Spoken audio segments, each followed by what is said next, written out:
SMA Negeri 33 Jakarta berdiri tahun 1978 di Jalan Utama Raya, Cengkareng, Jakarta Barat.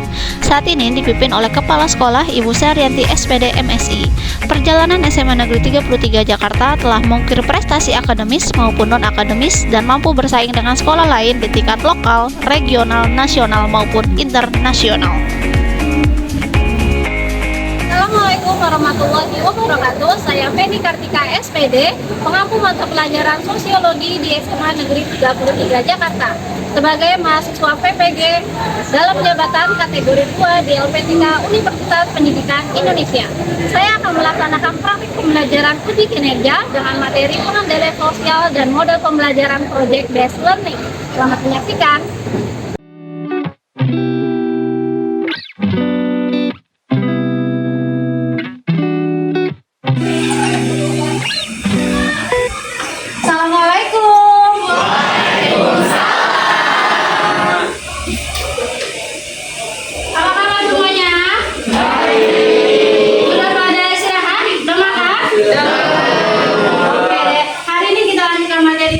Kita akan membahas lagi materi pengendalian sosial.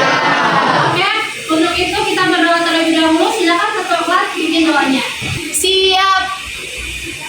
Sebelum memulai pelajaran sosiologi pada hari ini, marilah kita berdoa bersama-sama. Berdoa dimulai. Doa selesai. Memberi salam.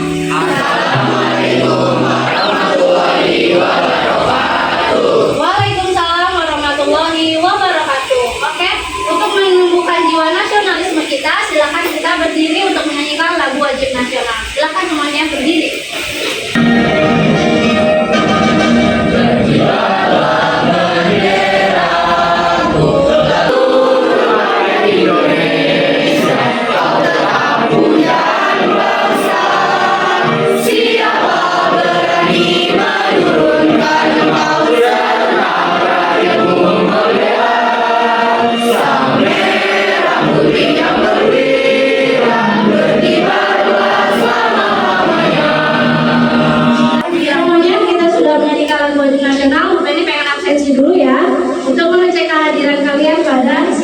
Ini.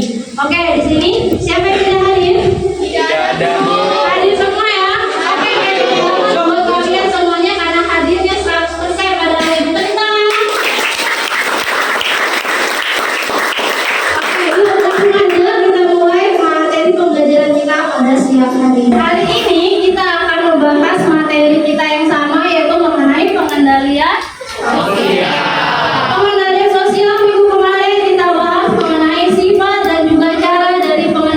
sosial. Siapa yang masih ingat sifat pengendalian sosial apa aja? Apa aja sifat pengendalian sosial? Ada berapa sifatnya? Dua. Ada? Represif sama preventif. Ada dua, yaitu preventif dan represif. Preventif itu yang gimana? Ingatnya kata pre, itu bisa? Sebelum. Adalah terjadinya kasus penyimpangan. Oke ya, betul. Nah, pada hari ini yang kita bahas adalah mengenai peran lembaga dalam pengendalian sosial. Jadi dalam sebuah kasus penyimpangan tentu ada lembaganya yang berperan dalam mengendalikan sosial. Misalnya ada kasus penyimpangan mengenai tawuran. Nah, dalam kasus penyimpangan tawuran, lembaga apa yang berperan? Polisi.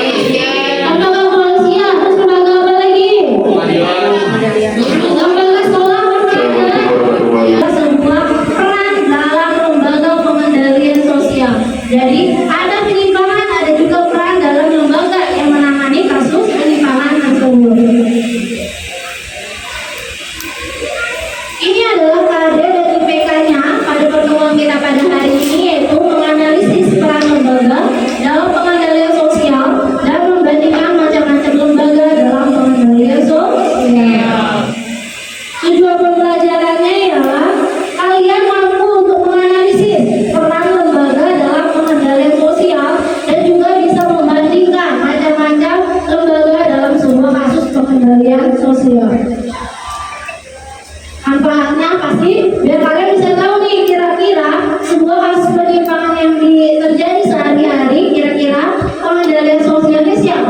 punya peranan, gitu ya, karena tidak semua kasus penyimpangan ditangani oleh satu lembaga, tapi nanti ada lembaga-lembaga terkait yang memang punya peran penting dalam kasus penyimpangan. Kita lihat dulu videonya.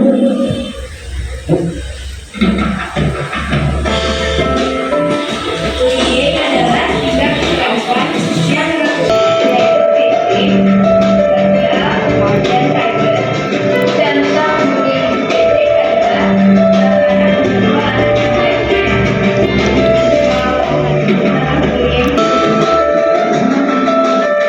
Langsung yang terakhir di video. Bullying termasuk dalam kasus penyimpangan nggak? Iya. Penyimpangan ya. Penyimpangan. Oke. Kira-kira pengendaliannya siapa yang berperan dalam menangani kasus bullying? Sekolah. Apalagi? Apa? Polisi. Polisi ya. Sampai kata polisi biasanya adalah pengadilan. Adalah kasus bullying yang sangat berat nih, yang sudah menimbulkan korban bagi korban secara psikisnya, gitu ya. Oke, ini adalah kasus bullying.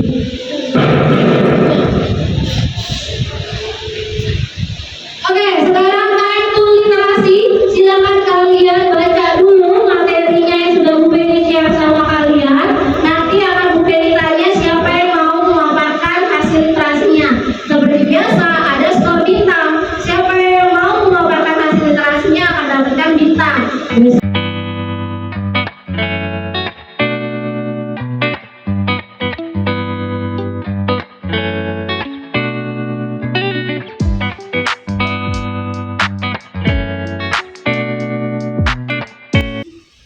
Sudah ya, kalian sudah membaca materinya dari bahan ajar yang sudah Bu Penny share. Sekarang Bu Penny pengen kalian mengutarakan hasil literasi kalian tadi barusan.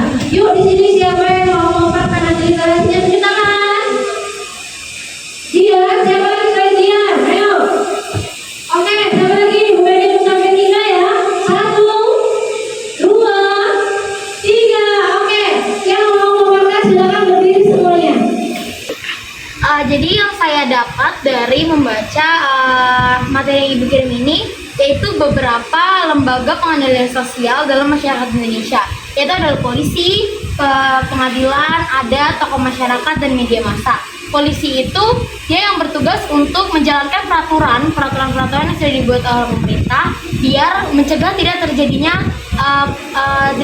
penyimpangan gitu, atau mereka yang menindaklanjuti juga penyimpangan. Lalu pengadilan. Nah, pengadilan ini saya tahu dia memberikan hukuman atau sanksi kepada orang yang melakukan penyimpangan. Jadi biar orang yang pengen melakukan penyimpangan tuh berpikir-pikir dulu, aku nggak mau nih masuk ini gitu, masuk pengadilan. Gitu. Terus selanjutnya ada adat itu dia kayak yang mengendalikan penyimpangan, tapi biasanya adanya tuh di masyarakat yang masih menganut adat istiadat dengan sangat kental gitu Bu, kayak di daerah-daerah. Kalau untuk di Jakarta kurang banyak ditemukan gitu. Terus ada tokoh masyarakat itu seperti kayak presiden, gubernur begitu Bu. Terus juga ada media massa kayak TV, radio. Itu aja sih Bu yang saya dapat. Terima kasih. Silakan lanjut. Kembali. Jadi yang saya dapat dari literasi tadi sama seperti Dian. Yang pertama peran lembaga polisi. Nah, biasanya polisi ini yang nangkep orang yang melakukan kejahatan. Setelah dari polisi biasanya itu ada pengadilan yang dimana memberikan hukuman, denda, dan lain sebagainya. Selain itu ada adat. Biasanya sih iya sama seperti yang Dian bilang juga, ini tuh di daerah-daerah tertentu yang adatnya masih kental. Biasanya di daerah pedalaman. Selanjutnya ada tokoh masyarakat seperti presiden, DPR. Nah, kalau yang paling rendah itu misalkan ada ketua RT, misalkan ada warga yang bermasalah, kita bisa lapor ke ketua RT. Selanjutnya ada media massa. Biasanya kan banyak nih kejahatan atau kriminal yang diberitakan sama media massa melalui koran, TV, radio, dan lain sebagainya. Udah sih itu aja. Terima kasih. Ya, jadi dari materi yang tadi ada di literasi, pengendalian sosial kan ada dua, ada represif sama preventif. Nah, itu tuh akan melibatkan lembaga-lembaga, ada lembaga informal sama formal. Kalau lembaga formalnya itu kayak polisi sama lembaga hukum atau pengadilan gitu. Nah, kalau yang non formalnya, informalnya itu kayak ada tokoh masyarakat sama media massa. Kalau yang formal itu lebih ke kasus yang kayak udah berat gitu, jadi harus masuk ke kayak hukum segala macam gitu sih.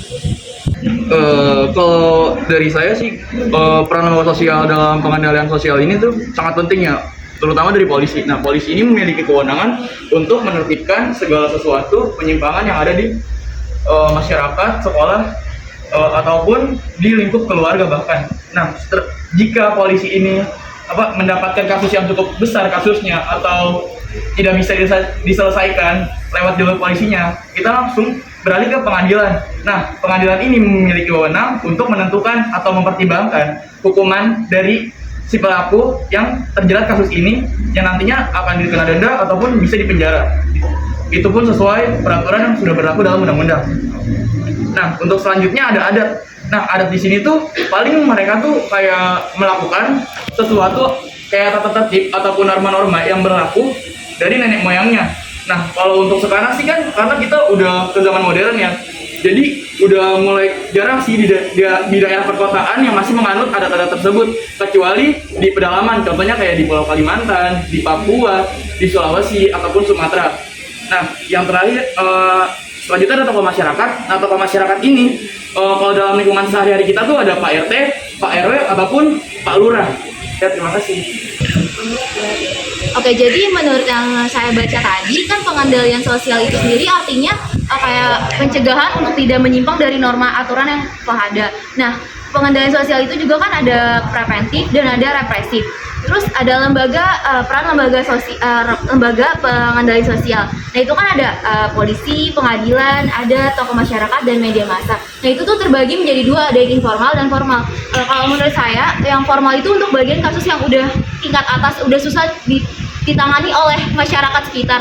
Contohnya tuh kayak polisi, pengadilan, dan untuk yang ada tokoh masyarakat dan media massa itu untuk kasus yang mungkin lebih ringan dibanding yang untuk ditangani oleh polisi atau pengadilan. Oke, jadi di sini ada bintang, ada Jian, Malik, Rumiati, Arwan, dan Mutia. Tepuk tangan sekali lagi. Ini kita akan melihat lembaga apa aja yang berperan dalam menangani kasus sebuah penyimpangan. Yang pertama, lembaga apa? Polisi adalah sebagai aparat negara yang tugasnya adalah memelihara keamanan dan ketertiban. Biasanya polisi nanganinya kasus apa sih kalau di remaja? Ya.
merancang sebuah pembuatan komik. Yuk silakan didiskusikan dan dikerjakan secara berkelompok.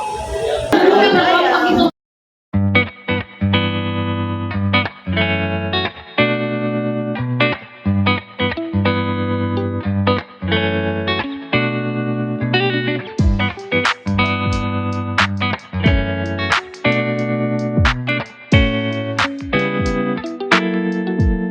sudah selesai ya. Sekarang silakan kalian presentasikan hasil komik yang sudah kalian buat, baik yang secara digital maupun yang secara manual. Sekarang Bu Beni panggil dulu untuk kelompok 3, tepuk tangan kelompok 3.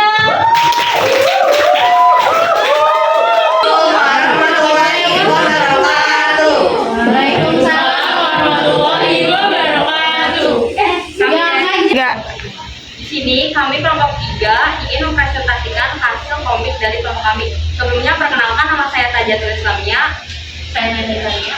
Saya Reni Satria. Saya Reni Setiawan. Saya Galus Karutari. Saya Putih Diani.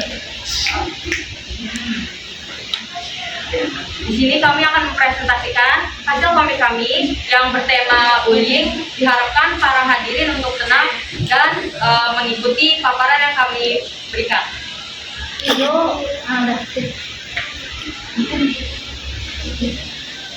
Ada tokoh Luna yang sedang meminta izin kepada orang tuanya untuk pergi berangkat sekolah. Bu, dia berangkat sekolah dulu ya. Hati-hati di jalan ya, nak. Pulang sekolah jangan ngambil kemana-mana. Saat berangkat ke sekolah dengan penuh gembira, terbayang praktikum yang akan dilakukan nanti di sekolah. Melihat organ tubuh kakak. Di tengah jalan, dia melihat Jack yang sedang menangis di tepi jalan. Jack, kamu kenapa menangis? Cakra dan teman-temannya merasku lagi. Mereka minta uang kepadaku. Aku nggak berani berangkat ke sekolah. Nia, aku takut mereka akan menghadapku di jalan. Nia pun menghibur Zaki agar tidak bersedih. Ia juga memberi semangat pada Zaki untuk tetap berangkat ke sekolah. Jack, jangan takut dengan Cakra dan kawan-kawan. Kamu harus berani menghadapi mereka. Nia dan Zaki pun berangkat sekolah bersama-sama. Di tengah jalan, mereka melihat seorang anak perempuan sedang berlari mengajar sekelompok anak laki-laki. Mereka pun berebut sebuah tas. Kembalikan tasku. Oke, aku akan kembalikan tasmu. Tapi setelah aku mengambil uang yang ada di tas ini.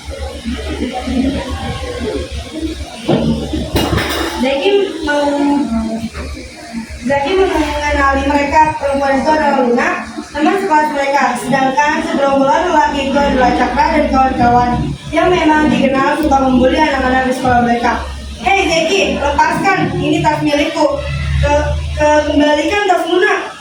Melihat wajah Zaki yang ketakutan, Cakra menjadi berani. Dengan cepat ia menyerang Zaki dan menendang berkali-kali. Luna sangat ketakutan melihat pertengkaran itu. Kamu berani melawan aku? Rasakan ini. Hentikan, lepaskan Zaki. Mendengar Luna menelpon polisi, Cakra dan kawan-kawan segera berlari meninggalkan Luna dan kedua temannya. Mereka selamat dari kejahatan Cakra dan kawan-kawan. Halo Pak Polisi, ini aku Nia. Ada pertengkaran di bangunannya. Teman saya dipukuli oleh sekelompok laki-laki. Mereka mengambil tas teman saya. Mereka ingin mengambil uang milik teman saya. Gawat, Luna telepon polisi. Ayo lari. Luna pun tidur di kamarnya dan ibunya memberi dia kata-kata dan saran. Luna, orang seperti Cakra dan kawan-kawannya akan selalu ada. Tetapi kamu tidak boleh menyerah. Kamu harus melawan mereka. Ada beberapa hal yang harus kamu lakukan, yaitu kejadian yang dialaminya ketika berangkat ke sekolah cukup membuat Luna menjadi takut untuk berangkat ke sekolah. Ibunya heran dengan keanehan perilaku Luna karena selama ini Luna adalah anak yang rajin sekolah. Ibu pun bertanya tentang ketakutan Luna untuk pergi ke sekolah. Luna pun menceritakan kejadian yang dia alami kepada ibunya. Ibunya pun mengajari cara agar dia tidak diganggu lagi. Pertama, tatap mata lawanmu, katakan dengan tegas bahwa perbuatan yang mereka lakukan itu tidak baik. dan kamu tidak perlu takut padanya. Dengan begitu mereka tidak akan berani menakut-nakutimu lagi. Kedua, jangan mendengarkan apapun yang mereka katakan. Jangan dimasukkan ke dalam hati, apalagi perkataan mereka yang tidak baik. Ketiga, dokumentasikan setiap kejadian penindasan yang kamu alami atau dialami oleh temanmu sebagai bukti atas apa yang sudah mereka lakukan. Ceritakan penindasan yang kamu alami, baik berupa perkataan maupun perbuatan yang kamu alami kepada kedua orang tuamu. Orang tuamu pasti akan membantumu mencari pemecahan masalahnya.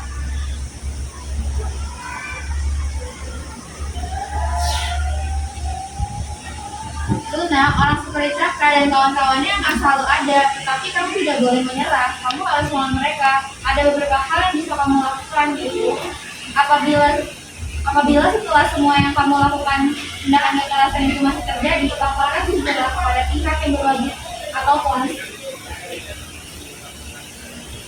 Ada beberapa bentuk bullying, diantaranya ada beberapa, pertama memaki atau mengejek, yang kedua fisik, memukul, menjebak, menampar, dan lainnya.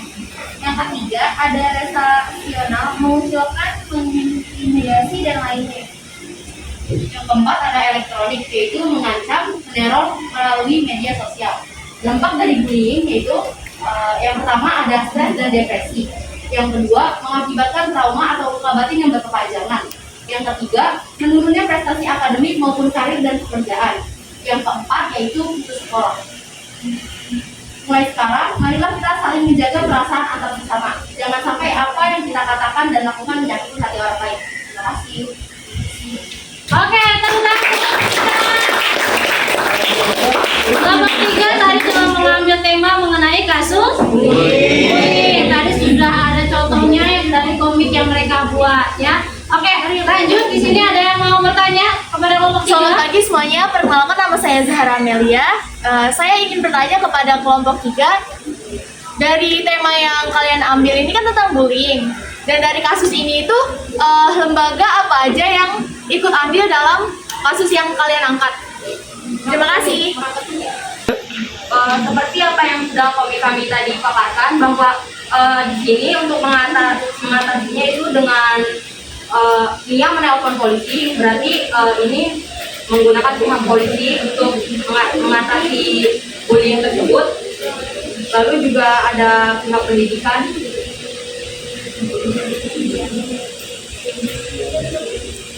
Sekian dari kelompok kami. Mohon maaf jika ada kesalahan kata. Wabillahi taufiq wal hidayah. Assalamualaikum warahmatullahi wabarakatuh. Kelompok 1 untuk memaparkan hasil komiknya. Ya, silakan kelompok 1.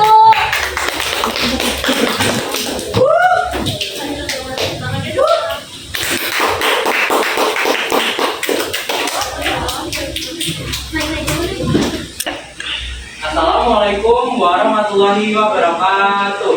Waalaikumsalam warahmatullahi wabarakatuh. Kami dari kelompok 1 ingin mempresentasikan hasil kerja kami yang berbentuk komik dengan tema penyalahgunaan narkoba. Sebelum itu, izinkan kelompok kami memperkenalkan diri terlebih dahulu. Perkenalkan, nama saya Malik Abdul Aziz. Perkenalkan, nama saya Muhammad Radiati. Perkenalkan, nama saya Zahra Amelia. Perkenalkan, nama saya Najwa Fulan. Perkenalkan, nama saya Muhammad bin Syawal. Untuk itu, selanjutnya kami akan memaparkan hasil dari kerja kami.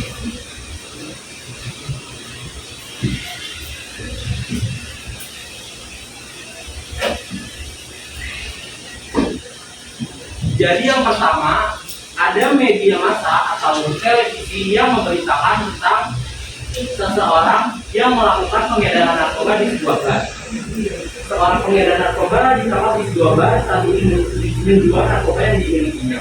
Tersangka sempat melarikan diri saat ingin ditangkap, namun polisi dengan cepat menembak kaki tersangka. Tersangka mengaku bahwa ia sudah menjadi pengedar narkoba selama kurang lebih 2 tahun dikarenakan terlilit pinjaman online yang begitu banyak. Tersangka dijatuhi hukuman 10 tahun penjara dengan denda 800 juta.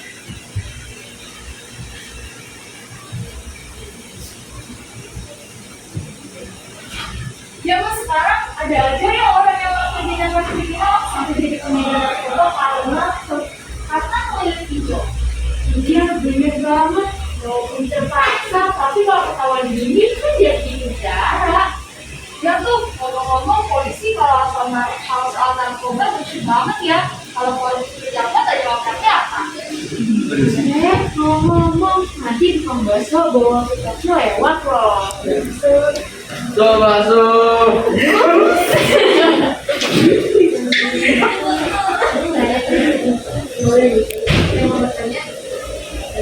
Selanjutnya kami akan buka sesi tanya jawab. Ada yang mau bertanya?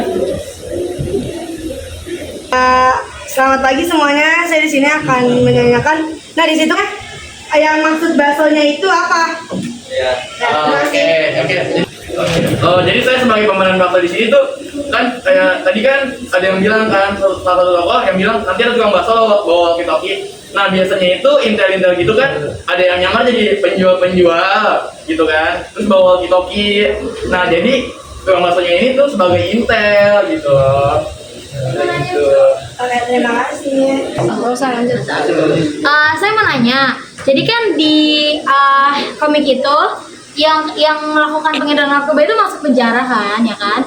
Nah, kalau misalnya yang ngelakuin ini remaja, belum kena usia 18 tahun, itu kan nggak bisa dipenjara. Nah, apa cara lembaga-lembaga itu buat ngasih sanksi ke dia nih, tapi tetap sepadan gitu. Cuman ya nggak masuk penjara gimana gitu. Terima kasih.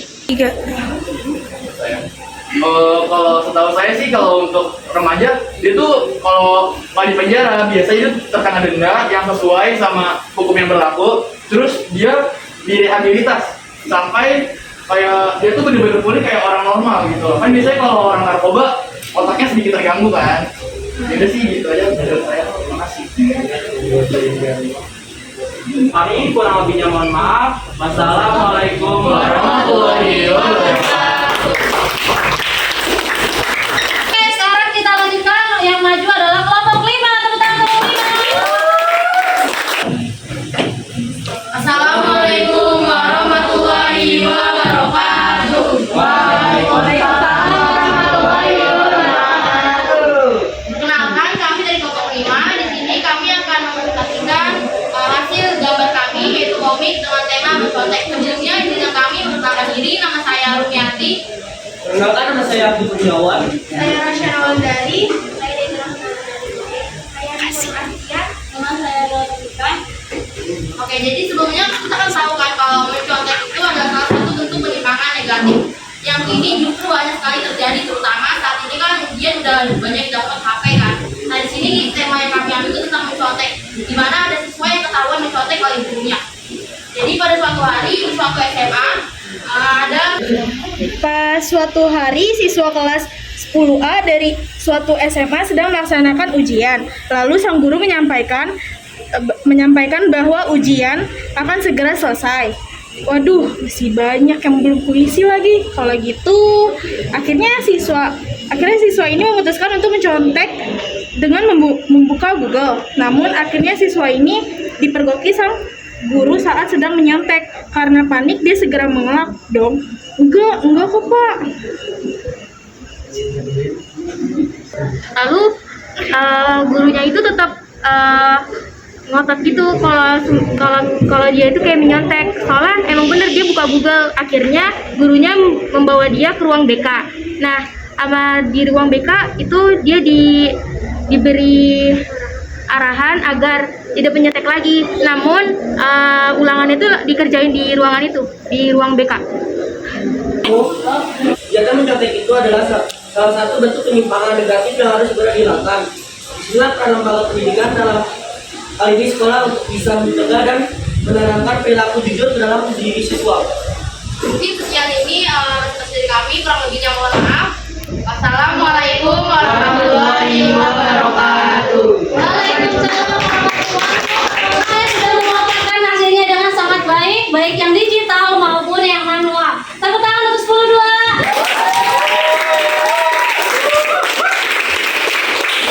Ini pengen mengetes kemampuan kalian, apakah kalian memahami materi yang sudah kita pelajari hari ini dengan kuis.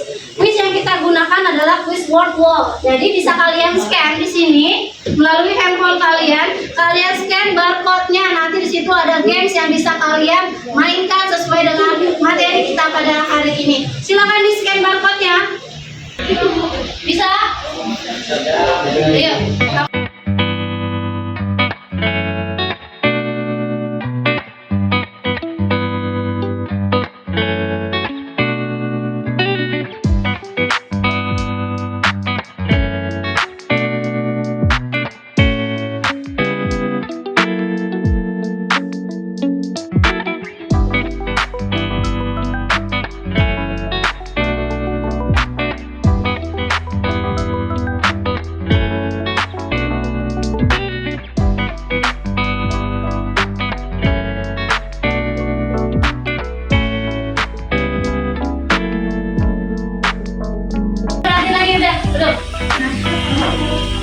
Oke, semuanya sudah melakukan sebuah games edukasi dengan word wall dengan baik. Kita lihat peringkat pertama siapa?